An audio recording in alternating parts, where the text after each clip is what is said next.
Today we welcome Ms. Sharon Seah and Dr. Malcolm Cook from ISEAS-Yusof Ishak Institute from Singapore.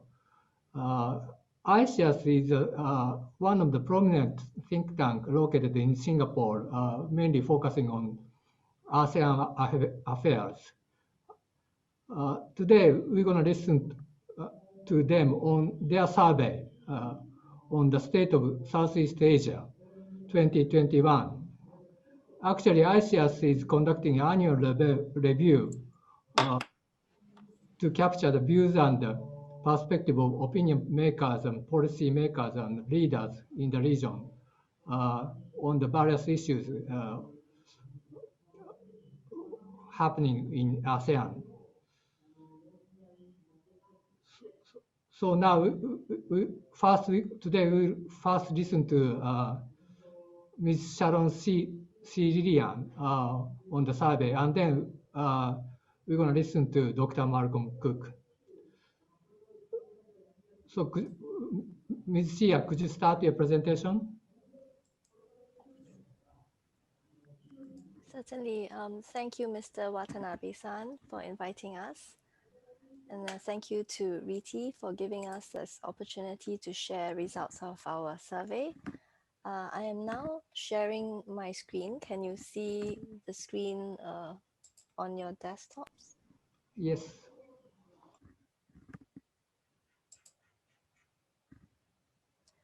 Okay, so a very good afternoon. As Mr. Watanabe-san has mentioned, we have conducted a survey. It's called the State of Southeast Asia 2021.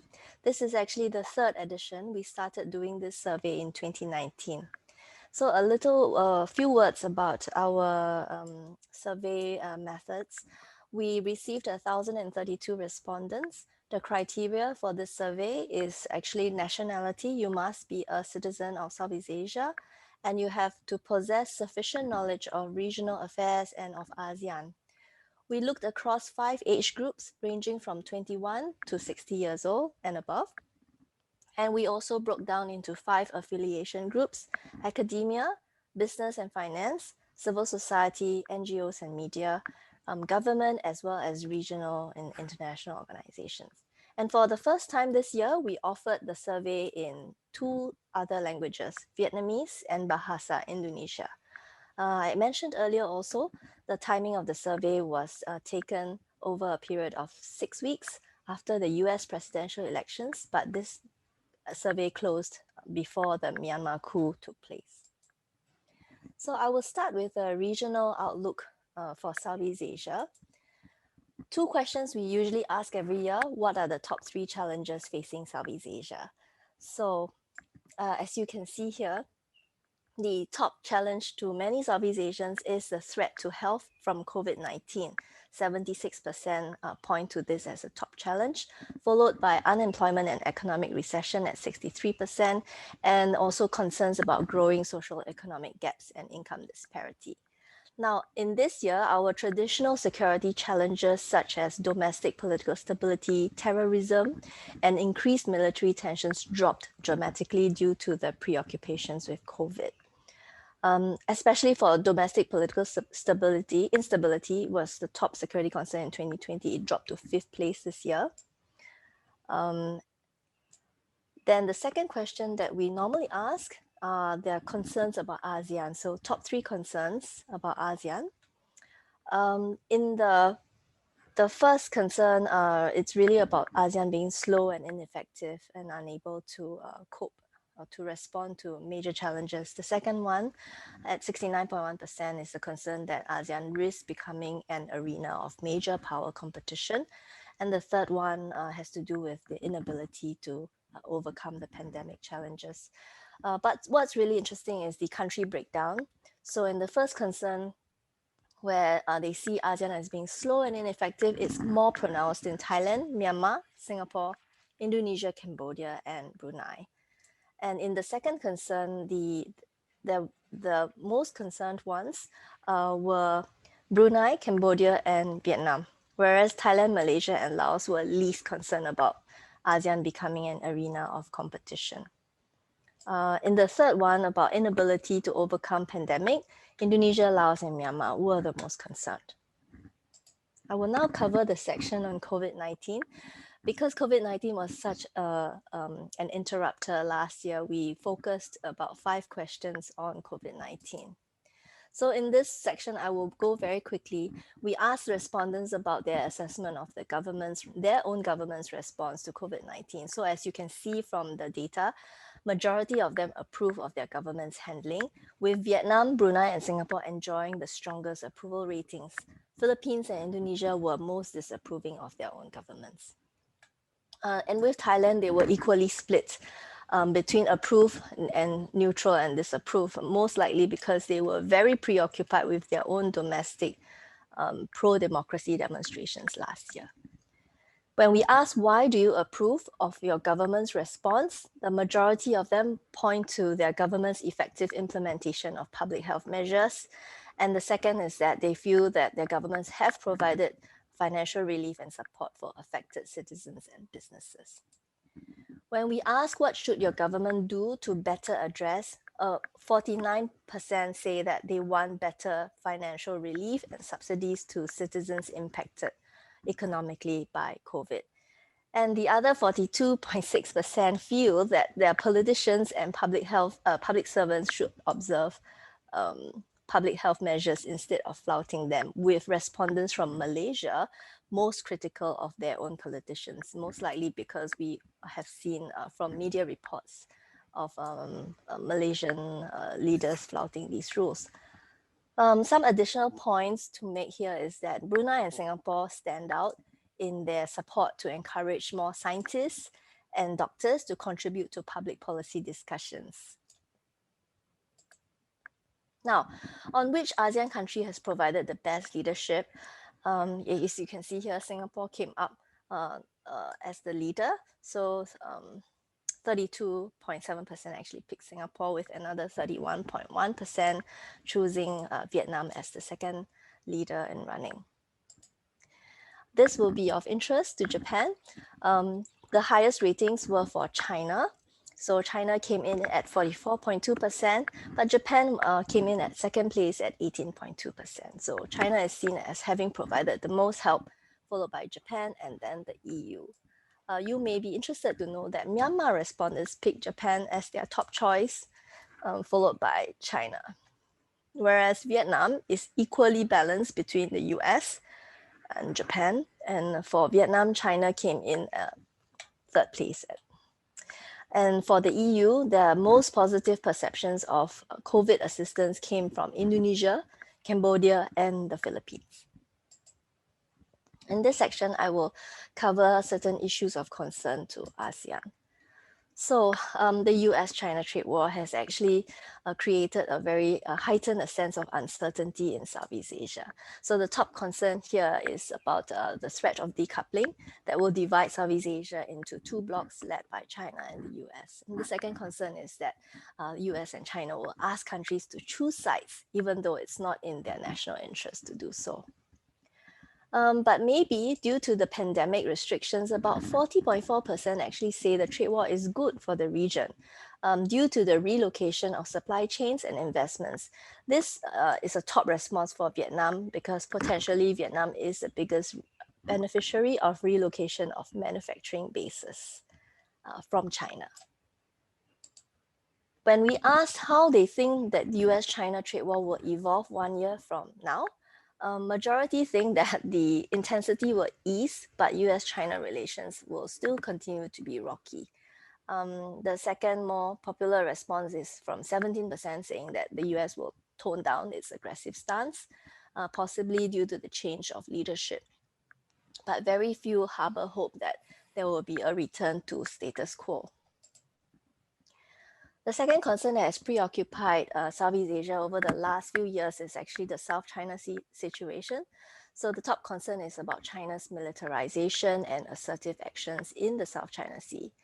This is followed by 59.1% thinking about China's encroachment in the exclusive economic zones and continental shelves, followed by a third concern of US-China military confrontation that may lead to a crisis We included a new issue this year on the Mekong River. So we asked whether ASEAN should include the Mekong River issues in its agenda. And here we see 72.2% agreeing that it should be included.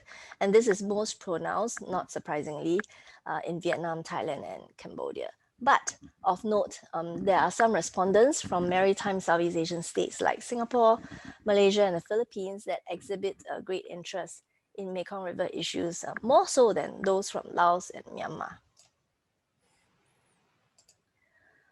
On why ASEAN should be involved, 46.3% of them point to environmental problems in the Mekong region and their impact on regional food security.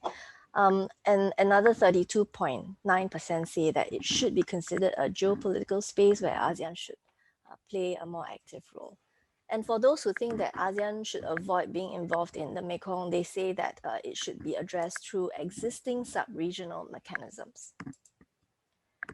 In this section, I will cover regional influence and leadership in Southeast Asia. So one of the questions that we have consistently asked for the last 3 years is which country has the most influential economic power? And of course, China is undisputed influential power in this region, although its percentage share actually decreased from 79.2% 2020 to 76.3%. And the highest recognition is given to China by Laos, Thailand, Singapore, Myanmar, and Cambodia. On this point, Philippines and Vietnam are actually less concerned about China's economic influence. So the perception of China being an influential economic power actually far outstrips the perceptions of the influence of the US and ASEAN, as you can see here. Okay, what is your view of China's economic influence on their country? So even though many respondents claim that China is the most influential, they are actually worried. So you can see here 72.3% express worry about its growing regional economic influence. And this is similar to the 2020 findings, where the concern of worry is most pronounced in Vietnam, Thailand, and the Philippines. And conversely, Cambodia and Laos are least concerned, with people in those countries being quite welcoming of China's economic influence. So ASEAN and the US continue to occupy the second and third spots in this pecking order. And in fact, the vote share for ASEAN inched up from 8.3% in 2020, whereas the US went down slightly from 7.9%. So unlike China, most respondents in this region welcome the economic influence of ASEAN and that of the US. Okay, another question that we consistently ask is which country or organization has the most political and strategic influence? And again, here, not surprisingly, China continues to be seen as the most influential. This influence is felt more keenly in mainland Southeast Asia, in Laos, Cambodia, Thailand, and Myanmar than in the maritime states. But the US here trails behind China in terms of perceived political strategic influence, although its vote share increased from 26% to over 30%. So actually what this tells us is that despite a tumultuous 2020 in the US, the number of respondents who welcome Washington's regional clout has actually increased. And they are quite welcoming of the US coming back in. So here, the view of Beijing's growing strategic clout the worry has actually increased from 85.4% to 88.6% this year. And this anxiety is very pronounced, both in mainland as well as in maritime Southeast Asia. Here we ask questions on who they have the strongest confidence in to provide leadership in championing global free trade. You can see that respondents are actually equally split. Here in this graph, I picked out only this year's data, but in the report, you will read that respondents are split between the US, EU, and ASEAN in their ability to champion free trade. The US, which recorded 14.5% in 2020, actually came back up to 22.5%, and we attribute that most likely to the Joe Biden effect. Here, Japan ranked 4th place at 15.4%, just behind ASEAN. So you see here, this is where Japan ranks. But I have to also inform you that ASEAN was included as a new option this year. So last year, when we didn't have ASEAN, Japan was the first choice in championing global free trade. The next question we ask is, who do they have the strongest confidence in to provide leadership to maintain the rules-based order and uphold international law? Here, the EU is the front runner, as you can see here, and Japan is at 4th place. So the number of ASEAN member states choosing the EU as their top choice has actually increased from 6 member states in 2020 to 9 in 2021. The only exception here is Vietnam, whose support for the US remains very strong, from 45.4% last year to 53.7% this year. Okay, now we'll talk a little bit about the great power rivalry and where ASEAN stands in the middle. So we asked a question about how ASEAN should respond to US-China competition for influence and leadership. Here you see that most respondents actually chose that they feel that ASEAN should enhance its resilience and unity to fend off pressure. And the second ranked choice is to continue in its position of not siding with either side. But this position actually came down from 29.9%, from 31.3% to 29.9%. So here it's quite clear to us that the enhancing ASEAN resilience and unity remains a top choice. And in terms of country breakdown, it's top choice for 8 ASEAN member states, except for Laos and Myanmar. So Laos favors not taking sides, whereas Myanmar is divided between not taking sides and enhancing ASEAN resilience. The third favorite choice, which is ASEAN to seek out third parties to broaden strategic space and options, actually saw a drop from last year's 14.7% to 12.3%. Then we asked them a hypothetical question. If ASEAN were forced to align itself between the US and China, which should it choose? So it appears that actually ASEAN is leaning more towards Washington this year with 61.5%, choosing the US, and this is up from 53.6%, so it's quite a big jump. In comparison, China has dropped from 46.4% to 38.5%. The country level data actually produces a more nuanced picture and reflects the shifts in positions. So the number of ASEAN member states choosing China dropped from 7 to 3 this year. And the 3 who chose China are Myanmar, Brunei, and Laos. In comparison, US enjoyed stronger support this year from the Philippines, Vietnam, Singapore, Indonesia, Thailand, Cambodia, and Malaysia. So when we compared the data, we found that the swing votes this year are actually from Cambodia, Indonesia, Malaysia, and Thailand. Here we asked them, if ASEAN were to seek out third parties, who then should be the most trusted strategic partner for ASEAN? And the front runners from last year to this year hasn't changed. It's still the same. It's the EU and Japan, with Australia a distant third option. So the EU was top choice for several countries, Indonesia, Laos, Thailand, Singapore, Malaysia, Philippines, and Cambodia, whereas Japan is the top choice for Myanmar at 62.8% and Vietnam at 44.6%. Brunei seems to favor both EU and Japan equally. We then asked them which statement accurately reflects their view of China's re-emergence as a major power. So the top response in 7 ASEAN member states, that's Vietnam, Philippines, Singapore, Thailand, Malaysia, Laos, and Indonesia, was that China is a revisionist power with intentions to turn Southeast Asia into its sphere of influence. And another 31.5% think that China is gradually taking over the US's role as a regional leader. And when we asked how they see bilateral relations with China evolving in the next 3 years, the majority think that there will be a status quo. And this is up from last year's results from 45.5 to 47.1%. A sizable proportion actually expect bilateral relations to improve, and that's an increase, whereas a minority think that it will worsen. So actually people from the Philippines and Vietnam appear to be most pessimistic about bilateral relations with China. And when we ask what are the concerns that can worsen their impression of China, the majority of them are concerned about China's growing economic dominance and political influence in their country. The second top concern is China's strong arm tactics in the South China Sea and the Mekong. And then the third choice is that China's use of economic tools and tourism could punish their country's foreign policy choices.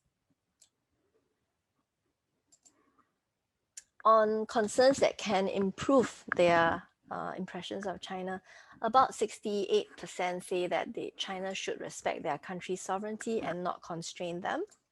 This is an increase from 61% to 68.9% this year, and it was the top choice for Cambodia, Malaysia, Myanmar, Thailand, and Singapore. And on the second point, they feel that China should resolve all territorial and maritime disputes peacefully in accordance with international law. So there's no surprise, this is the top choice for some of the South China Sea disputant parties, such as Brunei, Philippines, and Vietnam. Okay, we asked this question. So in the last 2 years, we asked the question of the level of US engagement under the Trump administration. And then this year we asked about engagement under the Biden administration. And to us, this is the most interesting result coming from this survey because it was a huge rebound from 90.9% to 68.6% here.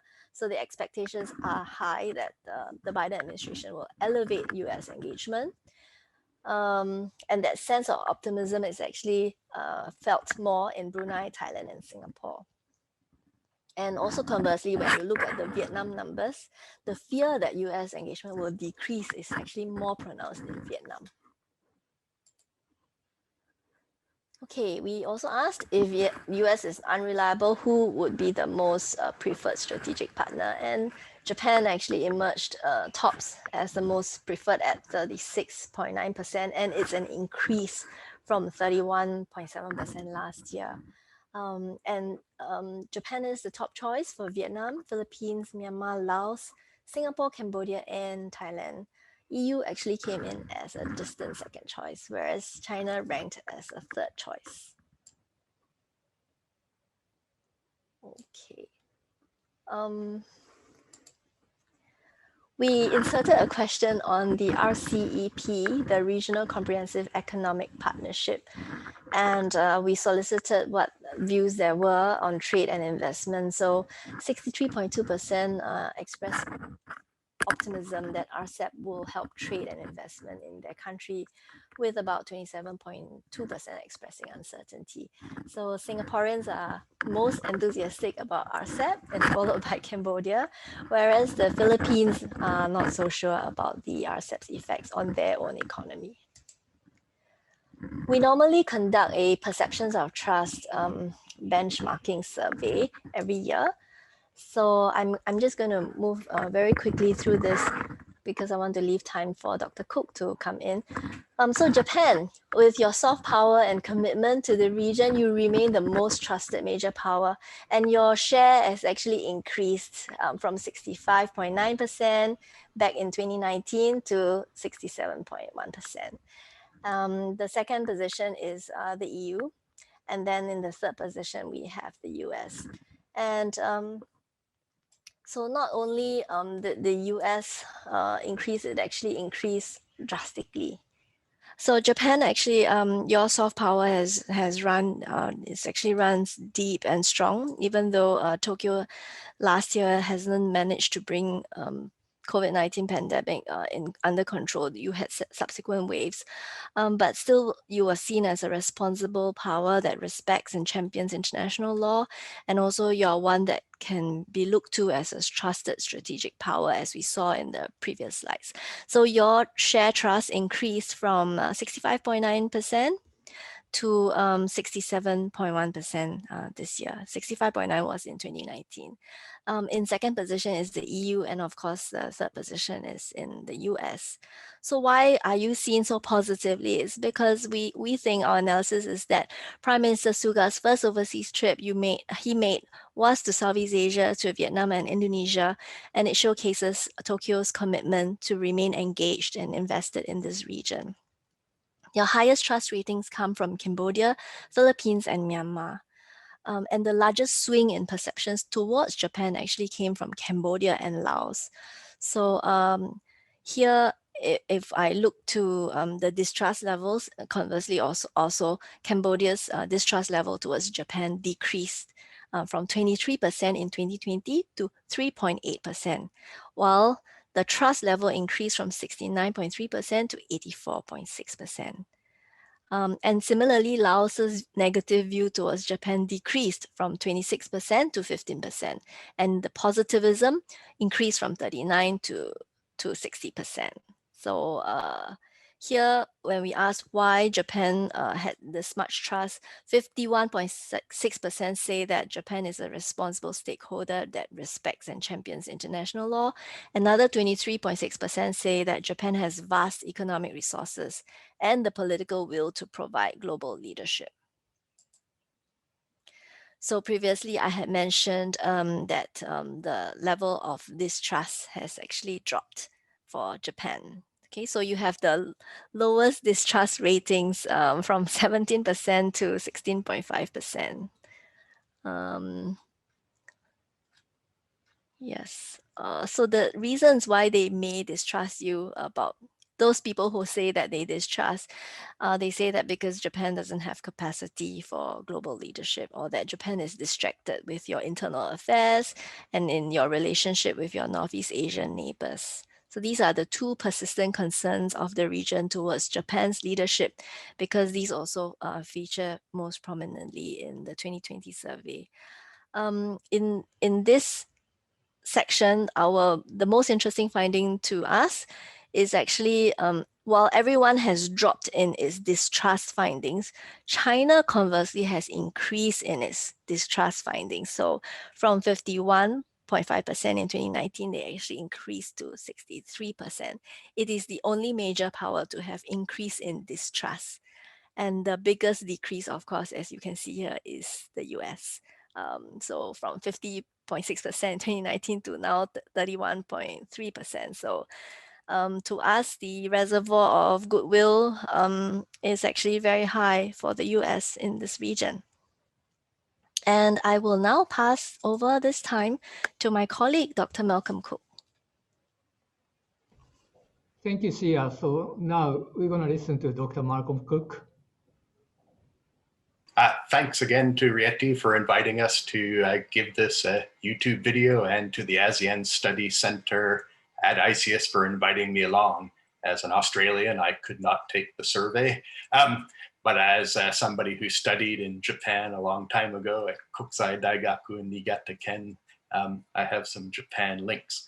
I wanted to touch on 4 points about the survey briefly. So first of all, it seems quite clear from this survey, as outlined by Sharon, but even the other two, that Southeast Asian elites surveyed really classify countries, external powers outside of Southeast Asia, into 3 groups. So the US and China are clearly seen as major powers far above everybody else, in a different category. And then amongst the rest, Japan and the European Union clearly are seen to be much more significant and influential than the rest of the countries. So there's really kind of 3 groups in power terms for Southeast Asians that answered this survey: US and China up top, Japan and the EU in the next group, and then Australia, South Korea, India, New Zealand, and anybody else, the United Kingdom this year, far below. So that's quite a realist point of view. I think, as noted by Sharon, two kind of big takeaways looking at the US and China from this survey. First, for the US, there was a significant Biden effect or a Biden honeymoon.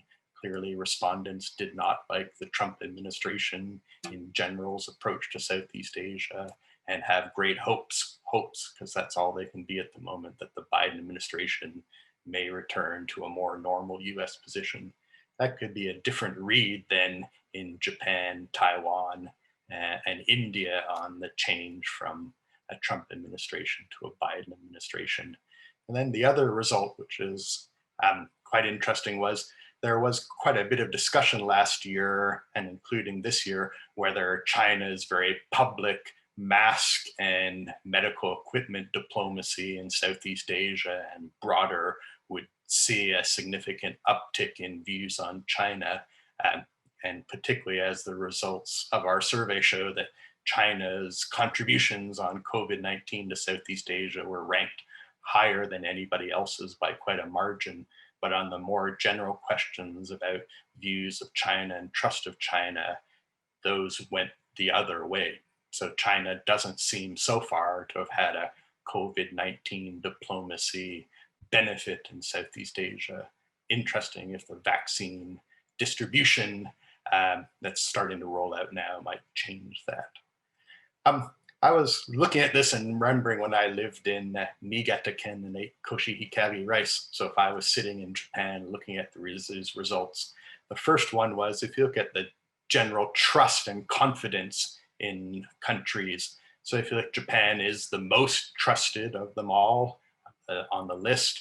It has the lowest level of people who don't know whether to trust Japan or not, and the lowest levels of distrust. So it's not only the most trusted, it's the least unknown and the least untrusted. And Japan's level of untrust is about the same level as Chinese levels of trust in China, and levels of distrust in China and the region are about the same as the levels of trust in Japan. So in that sense, Japan and China are mirror images of each other when Southeast Asians thinks about which of the major powers that influence the region, how do we view them?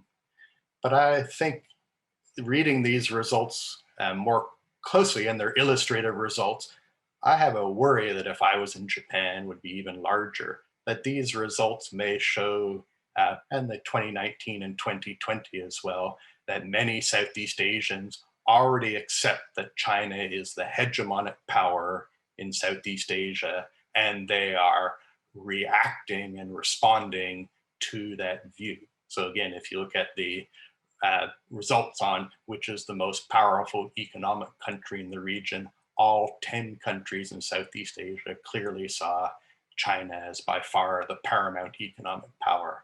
And then when it came to strategic and military, again, 9 of the 10 Southeast Asian countries saw China as the clear paramount power in those terms as well. It was only the Philippines, I think, that saw the United States, even though on that second point, that's quite a debatable argument.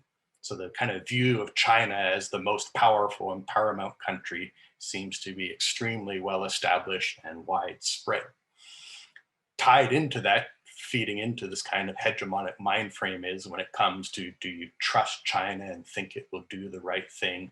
Very low scores and declining scores. Only 7% of respondents thought China was either a status quo power or a benevolent power, the two images all Chinese propaganda in the world present China as. But then if you look at where do you think your country's relations with China are going to go in the next 3 years? In the last 2 surveys, there were seen to be our relationships with China will get better or stay the same. So get better was the first choice, stay the same, a second choice. Get worse was a very small result, both last year and this year.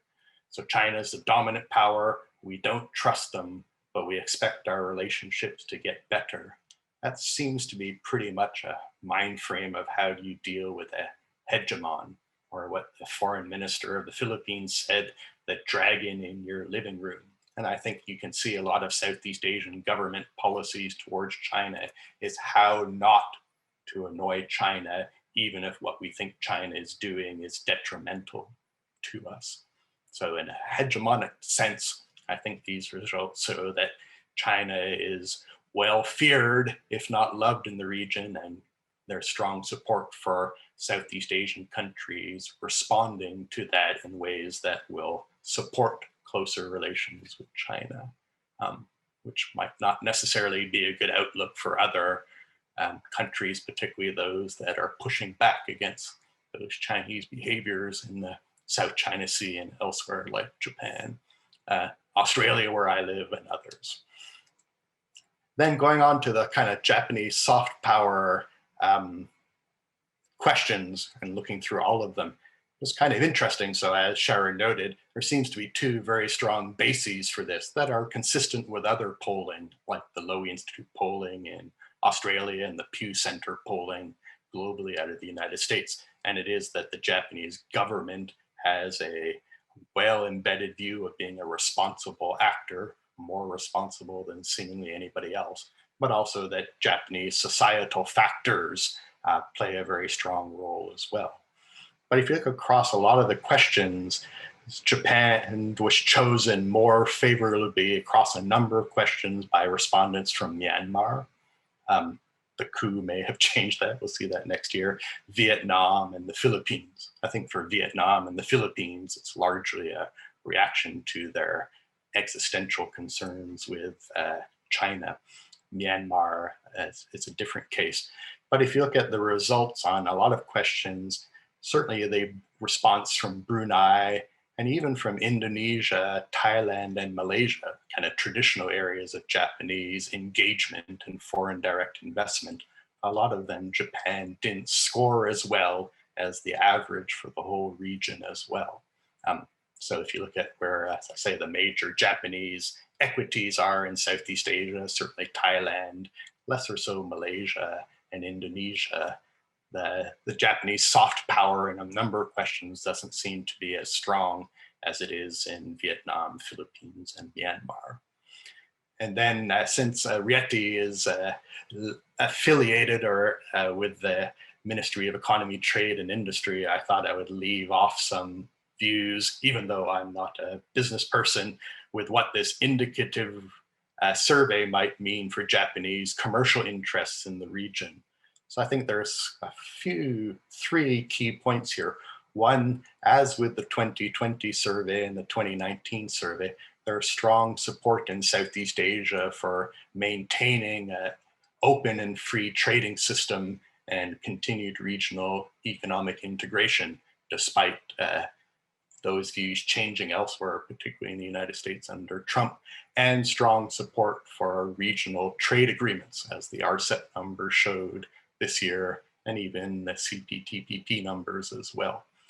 But one area which surprised me, and was a result I think shows the respondents may not fully understand, was the question on which country provides regional leadership on free trade. Japan coming in 4th place below the United States, who isn't an RCEP member and pulled out of CPTPP and only has one free trade agreement in Southeast Asia with Singapore, was a significant surprise. I think Sharon's right, maybe ASEAN is eating Japan's free trade support lunch in this survey. But that's certainly an area where I think Japan's key role in getting CPTPP across the line after the US pulled out doesn't seem to have resonated as much as one might expect it to do. Then there seems to be, in the soft power questions at the end, there was 2 areas. So Japan did very well. Japan was the favored travel destination among 7 of the 10 Southeast Asian countries, with only Cambodia, Indonesia, and Vietnam choosing the European Union as well. So certainly for Japanese travel interests, Southeast Asia, which is a mature market, looks like it may have more growth. And here I think Japan's policies on visitor visas, which is more relaxed in places like Australia and the United States, has certainly helped.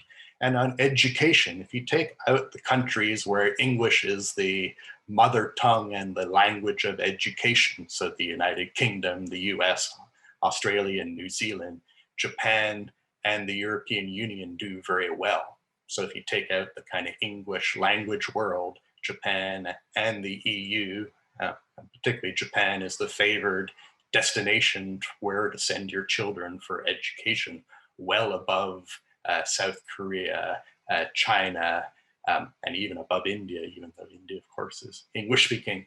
So I think for Japanese educational interests, that might be a surprisingly good result. And again, probably shows that the long engagement, particularly of Monbusho through scholarships with Southeast Asia, has helped keep Japan a very attractive education market for Southeast Asian students.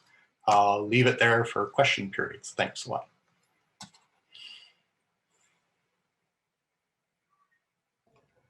Thank you, Ms. Seah and Dr. Malcolm Cook for very comprehensive survey and explanation of the implication for Japan as well. If I may start as a moderator, a couple of questions to both of you. I understand the main takeaways from the survey is number one is economically speaking, Chinese influence is, as you mentioned, undisputed. So in the region, so you and we have to live with that the reality.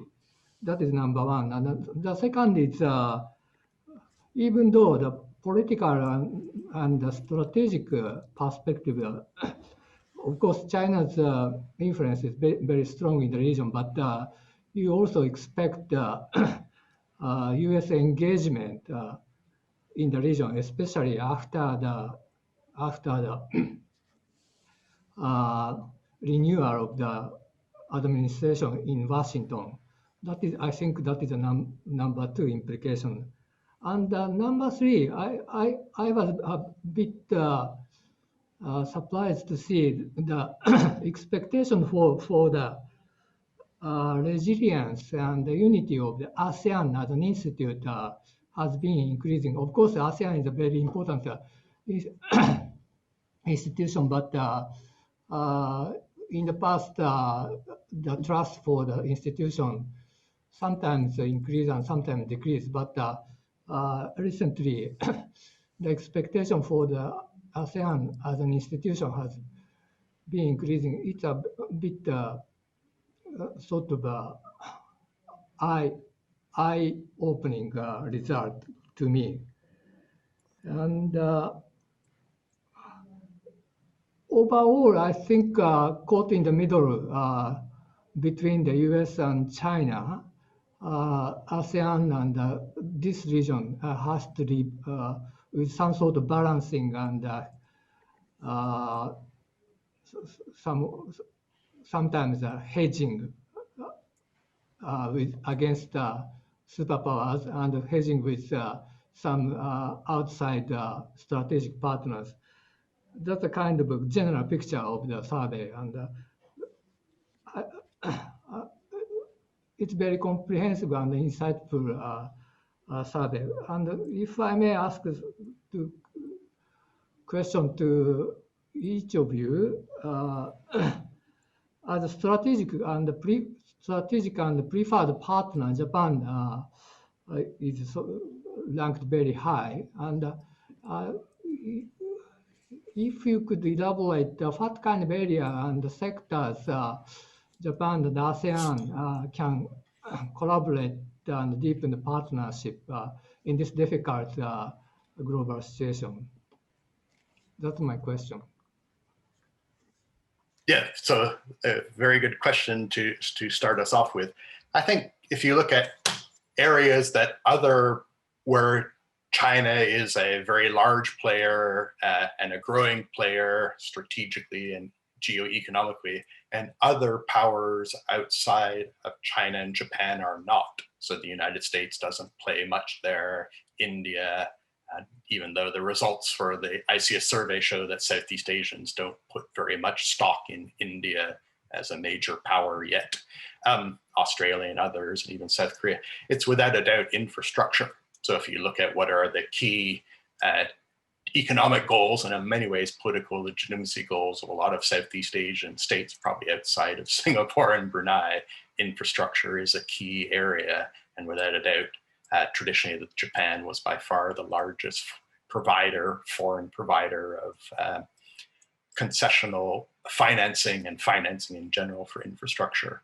Obviously China comes in now. So I think that's certainly a key one. So areas like Japan's changes to the high quality infrastructure program to allow it a case by case approach to potential projects that wouldn't have been funded before, I think is a good example of what Southeast Asian countries are looking for from Japan and maybe giving Japan credit for.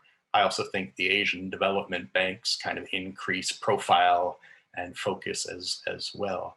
So I think infrastructure, which has always been a kind of strong suit of Japan and Southeast Asia, infrastructure financing and provision is increasingly important, particularly as a way of reducing concerns about dependence on China. And Vietnam certainly is a key country there, where Japan's infrastructure spend in Vietnam is very significant, and Vietnam's approach to the Belt and Road Initiative is very wary.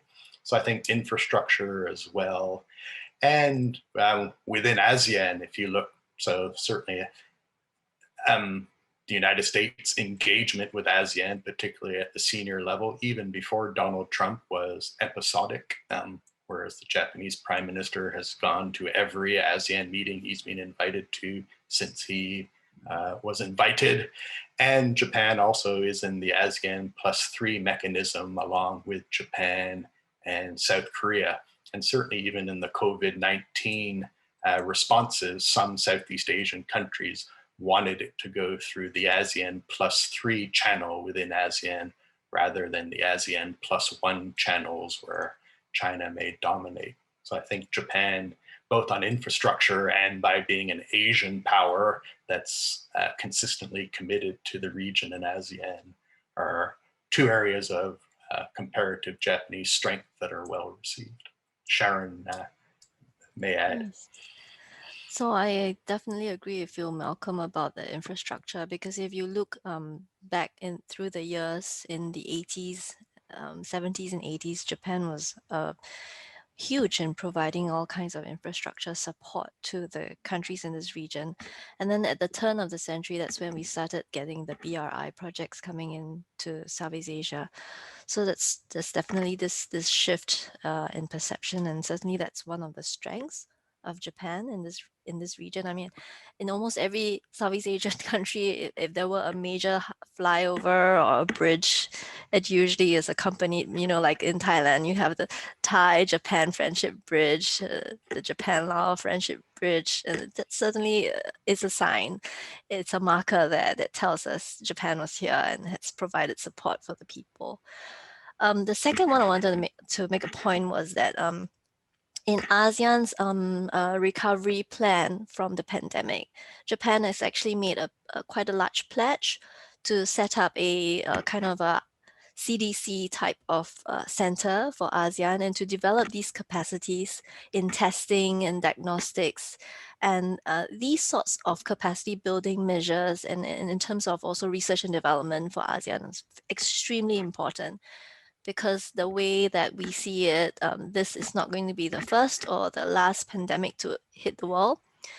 And also, Southeast Asia being in the tropics, in this belt where there's a lot of, there's great biodiversity, but also the distance between wildlife and humanity has actually been closing. And that's one of the factors for emerging zoonotic diseases. So that kind of support that Japan has pledged is very much appreciated. But I hope that it's not only a support in monetary terms, but also support in bringing up that technical competency within ASEAN and building up the capacities within ASEAN. One more thing. If you look, China threatens each Southeast Asian country in different ways, from fears of dependence to unlawfully infringing upon their exclusive economic zones. There is continued fear in many Southeast Asian countries about potential threats coming from the United States, either political in places like Cambodia, Vietnam, Myanmar, or economic results, as we saw under the Trump administration. So China and the US are a series of opportunities, but particularly threats for a lot of Southeast Asian countries. Japan is only a set of opportunities. The question is how much and how active. And then if you look at the other countries, again, like India, Australia, South Korea, they're seen to be not big enough and significant enough really to make much of an impact. So Japan is the only impactful major power in Southeast Asia that doesn't have this threat versus opportunity tension for Southeast Asian countries. Yeah. Thank you very much for both of you for very insightful answers.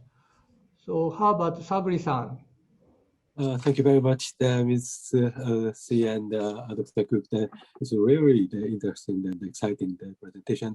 I send the chat some questions. So let me clarify something. The first one is that your report represents opinions of the 10 countries and over the 10,000 respondents. So the who is respondents, the who did you reach, and what kind of people? They are the very educated, the officials, the businessmen, or the in public people. This is my first question. So our respondents actually come from the policy elites. We have many of them, as I mentioned earlier, they have to have sufficient knowledge of regional affairs and of ASEAN to answer those questions. If they don't, they will just drop out of the survey and not complete it anyway. So actually what we've actually just targeted the thought leaders and the policymakers in this region. I see. Yeah. So it represents their foreign policy or the domestic policy? Both domestic and foreign policy, yes. Okay, thank you very much. So let me go to the next question. According to your slide, the page 37, yes, it shows that so if the ASEAN countries can they expect the real, the trustable third party, it must be the EU and the Japan partnership, right? So I think the EU and Japan, you saw from the results that you are just great champions for rule of law, rules-based organization, and free trade. So these are the three areas that has been identified that Japan and EU are strongest in. The EU has a separate, for them, we've identified that climate change and sustainability issues are on their agenda, and they are definitely wanting to take a leadership role in sort of, the climate narrative, but there isn't an equivalent in Asia. So you could be very well, good counterweights to each other, one on the Western continent and the other here in Asia. So definitely, I think if you identify an issue that Japan can drive and really shape the kind of narrative within Southeast Asia and to assist the countries, for instance, if you were to extend assistance for countries to meet up to their Paris Agreement obligations, I think that would be very powerful, and that'd be a way to enhance Japan's standing in this region. Yeah. Okay, thank you very much. It's really encouraging the research because this is promised the partnership. And another point on the rule of law, if you notice in the results, high hopes for Japan as an Asian voice for this kind of maintaining rule of law, right? And particularly in Myanmar, you rank tops in many, if you look at the breakdown on country levels. Myanmar's have a very positive view of Japan. And I think currently what's happening in Myanmar with the coup and so on is a real challenge to ASEAN at this point in time. It's probably the biggest challenge that ASEAN is facing, testing its resilience and the unity and what we call ASEAN centrality.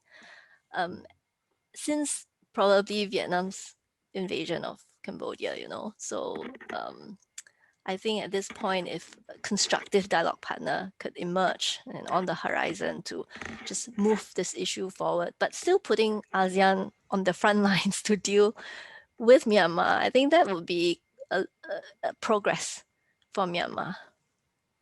Okay, thank you very much. Last, my question goes to the Dr. Cook. So you have the experience in Japan, so you know very well about Japan. So if you were the foreign minister or the minister of economy and trade and industry, so what would you do for Japan? Yeah, so if I was the minister, so what I would do is continue to do what Japanese ministers and leaders do and come to Southeast Asia very regularly. And I think, unlike much more than the Americans and Chinese, listen and respond rather than come and tell. I think both the Americans and Chinese in different ways come and tell Southeast Asia what they want from Southeast Asia, or what will happen if Southeast Asia doesn't do what they want. I think Japan and the European Union in different ways don't do that. So I think keep doing what you're doing because the results are good. I think a few areas. One, without a doubt, I think Japan's initial response to India basically pulling out from RCEP wasn't necessarily the most positive. So Japan, there were concerns that Japan would itself not sign on or would try to drag the negotiations until miracle happened in India. I think that didn't help. I don't think it's a huge problem, but if I was particularly the Minister for Economy, Trade and Industry and senior officials, I would be talking up RCEP and what it means for Japan, Southeast Asia relations, and pushing forward on the Japan bilateral free trade agreements with Southeast Asian countries. I know there's usually regular review periods.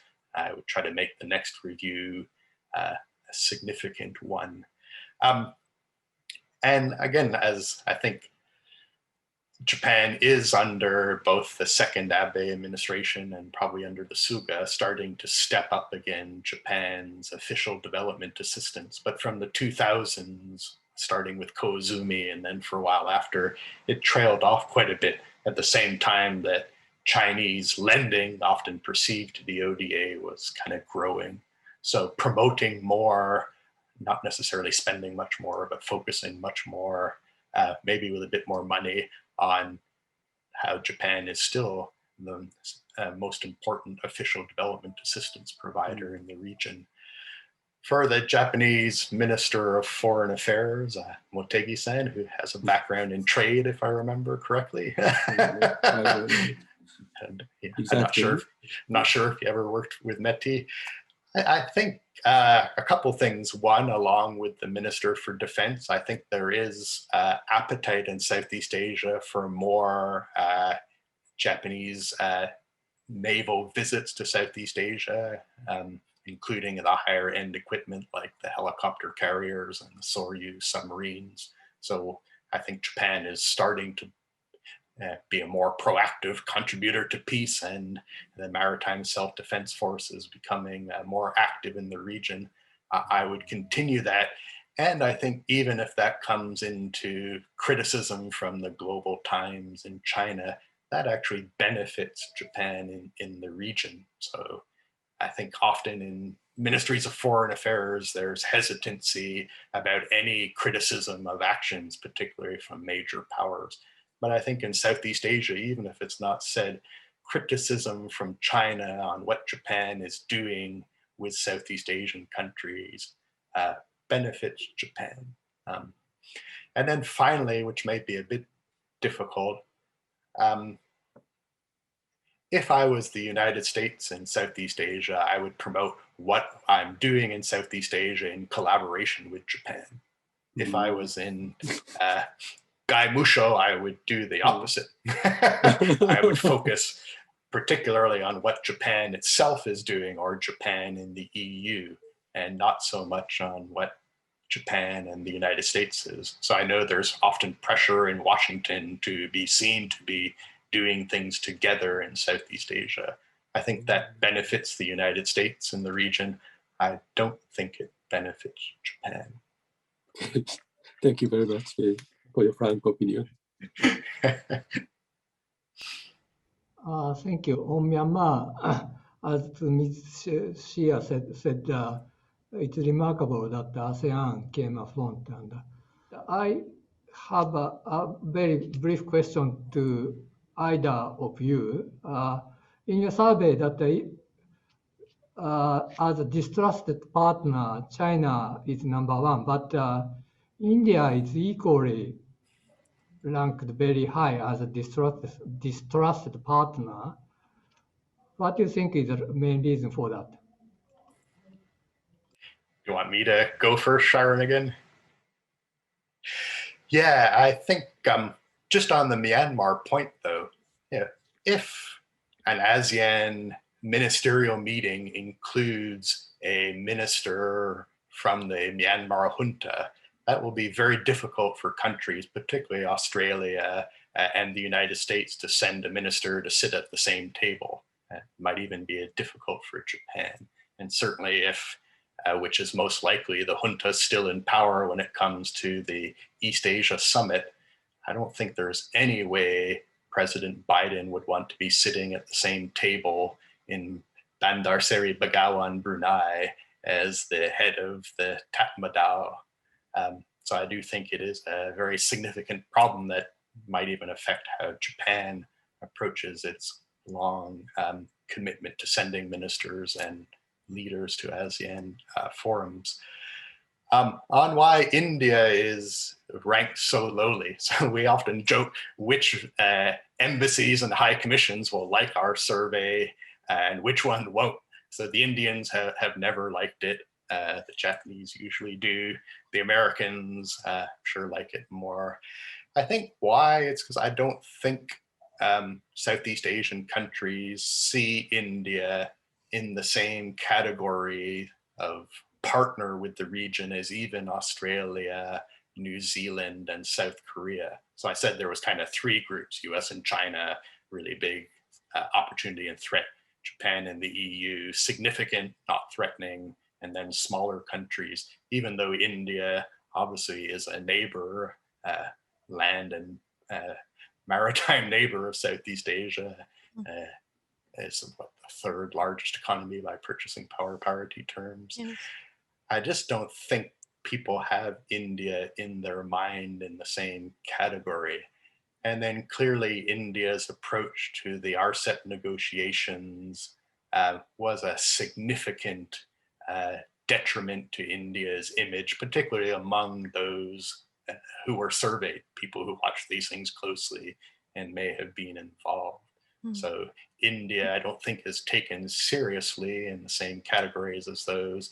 And when India has acted in ASEAN forums in particular, it has hurt itself rather than helped itself. So actually on India, it's very curious. I also have the same questions, why India has not done so well. But when you look at the 2019 and 2020 figures for how confident are you that India will do the right thing, it's actually quite near to each other. And in fact, I would say 2020 was a high in its low, a high for India, because at that point, there were high hopes India will be part of RCEP. But then towards the middle of last year, we heard that it was off the table for India. India will exit, even though RCEP gave a provision, a special provision for India to rejoin. So at the point that this survey was taken, it's during that time that RCEP was signed. And so that positive actually dropped to a low. So at some point later, if India were to rejoin RCEP and we take the survey again, if that figure goes up, I think it can confirm that that's how the economic lens that people view India from.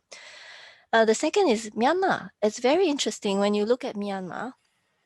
India is a bystander, even though India shares borders with Myanmar. And I have not seen any analysis that talks about India being a strategic player in that space. And also many analysts talk about China wanting to keep Myanmar open and to reach the Indian Ocean through Myanmar. We don't see much reactions from India. So although they have an Act East policy and they have talked about it before, we don't actually see them practicing what they preach. So we don't see in concrete terms how India is acting East. I see. Thank you very much. It's very insightful observation. Thank you. Professor Yano. I was very, as everybody else was commenting, I'm also very favorably surprised by the fact that Asian countries around in this area are rather favorably have a rather favorable view about Japan, and that's really good for Japan, I think. And as Dr. Cook said, that it's important for us to visit Southeast Asia and re-establish the connection, and not re-establish, but further relate to the countries in this area. And I think the Prime Minister's visit, as you said, was a success, which I'm very pleased to hear about it. And I think this is a kind of time that we have had rather bad experience with American regime. We are having currently a kind of problem with China's expansionist policy and so on. And China, many countries in this area perceives, not only in this area, I think all over the world perceives China as a potential threat. Just maybe because they're growing so fast, or we don't know yet, but that's happening. And I guess India too is kind of becoming very so much stronger than before. So my question is, I would like you to know your views about, is this a kind of temporary situation? Like, I'm sure American status will improve within this area, but then is it a temporary situation for us that we are getting a good perception, or if we are we've been putting lots of effort after the World War II to relate to the Asia in a better form. Sometimes we had a raggedy times, but sometimes we have been in general, we have been putting lots of effort to have a good relationship with the countries in this area. So I would like to know your view about the future relationship with Japan and the countries in this area. I think that Japan has had a huge turnaround story from World War II. So if you ask my grandmother about her views of Japan, it is very different from my daughter's view of Japan. So where my grandmother will say, no, I'll never be in touch, I'll never go to Japan. My daughters, they want to learn Japanese, they want to visit Japan. So that kind of turnaround in 50 years since post-World War has been tremendous. The second is Japan's economic policies towards Southeast Asia has actually produced tangible benefits for the people in ASEAN, most of all in terms of job creation. So you can ask and do a separate poll in every country, of course. Japan has played such a great part, especially in our manufacturing periods, in the periods of transition in our industrialization, you have such a huge role to play. So that kind of, you know, your economic imperative within this region, the job creation opportunities, your role in the manufacturing sector is very much appreciated and still remains very strong in this generation today. Then going forward, I don't think it's temporary. I do think that you can capitalize on this to move forward. So the next stage is the fourth industrial revolution. And Japan is a leader in technology, in AI, in digitalization. And these are some areas that the region is looking towards to learn more and to transition our economies. Two types of transition. One is into the fourth industrial revolution. And the second is to transition to low carbon economies, because that is really the next area of growth. And if I may just add that, you know, in terms of green technology, Japan definitely is a leader, and you have already done so much in terms of bringing your own economies towards a low carbon or a decarbonized economy. So there's a lot to learn from Japan. Maybe Malcolm would add. Yeah. Thanks, Chairman Yano. So I agree that I think Japan's positive views in the region, which, as I say, are not unique to Southeast Asia. They're very similar in many countries around the world. I live in Australia, and if you look at opinion polling of Australians, which countries do you trust and think will do the right thing? Japan, again, scores quite well. So it's not only in Southeast Asia. And I think, as touched on by Sharon, a lot of it has to do not so only with Japanese government policy, but actually just the attraction of Japanese commercial products and culture.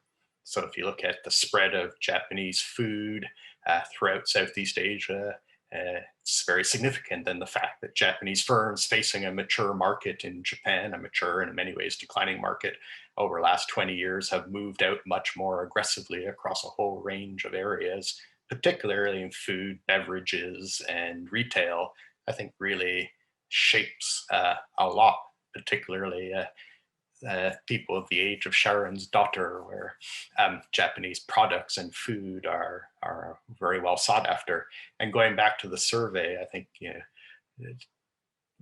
9 of the 10 countries chose Japan as their favorite, or 7 of the 10 chose Japan as their favorite tourism destination of all of those that are offered, whereas I think less than 3% chose China or the United States.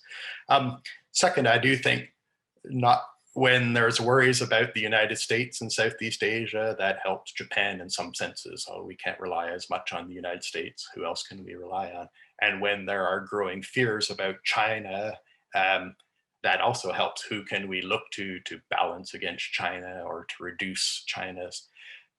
But I don't think those are short term. I think those narratives about a declining and more unpredictable United States were there before. I remember even under President Obama, in many ways, President Obama's rebalance to Asia was an attempted reassurance that the United States is still as committed and capable in the region.